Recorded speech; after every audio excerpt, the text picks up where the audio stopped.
Age 70 but பொண்ணு வந்து 40 கண்டிப்பாக கிடைக்காது. இது உண்மையை நான் சொல்லி தான் ஆகணும்.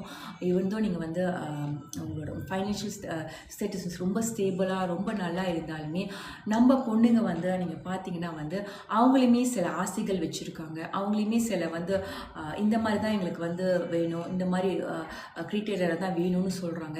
ஸோ நம்ம வந்து யாரையும் ஃபோர்ஸ் பண்ண மாட்டோம். யாரையும் ஃபோர்ஸ் பண்ணி இந்த பாட்டனை நீங்கள் எடுக்கணும், இந்த பாட்டனை தான் நீங்கள் எடுக்கணும், நம்ம வந்து டுண்டு மேட்ரிமோனியில் அது செய்ய மாட்டோம். யாராச்சும் ஒரு ஆள் வந்து இல்லை எனக்கு இஷ்டம் இல்லை இந்த வரனில் சொல்லிட்டாங்கன்னா நாங்கள் வந்து அது ரீமார்க்கு என்ன ஒரு ரீமார்க் அடுத்த மேட்சிங்கில் பார்க்கணுன்னு கேட்கும் தவிர we don't convince them to take.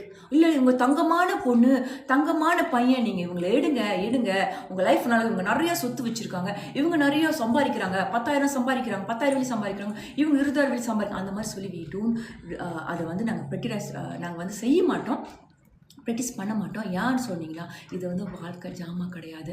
இது வந்து நம்மளுக்கு ஏற்ற ஒரு பர்சன் வந்து நம்மளை ஜட்ஜ் பண்ணாமல் நம்மளை வந்து ஒரு வேற ஒருக்கான ஒரு மெட்டீரியலிஸ்டிக்காக இல்லை ஒரு ஃபைனான்ஷியல் காரணம்னு நம்மளை கல்யாணம் பண்ணுறது வந்து நோக்கத்தில் பண்ணாங்கன்னா அந்த லைஃப் வந்து நல்லா இருக்குமான்னு நீங்கள் கேட்டிங்கன்னா வந்து